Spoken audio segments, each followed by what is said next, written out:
Yan mga katimbang oh. Tingnan nyo ngayon ang nangyari sa QC. Matapos ang bagyong Agoni, isa na lang ang natitirang tindahan dito. Siguro bar pati yan mga katimbang yata. Ayan mga katimbang oh. Dito tayo ngayon sa QC. Ayan oh, halos wala na kasi yung taong napunta dito mga katimbang simula bumagyo. Ayan oh, wala nang mga tindahan dyan sa unahan mga katimbang. Yeah, wala na rin, wala na. Ito na lang natitira nasa dulo. Yan, may bangka pa mga katimbang kahit gabi na. Dilabo.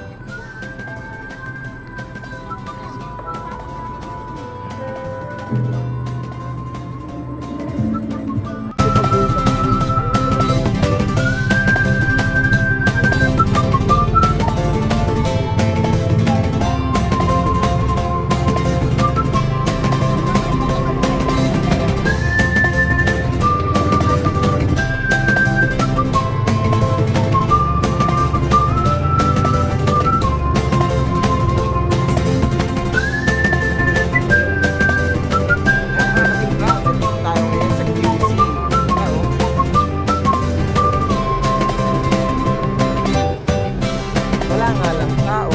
Tapos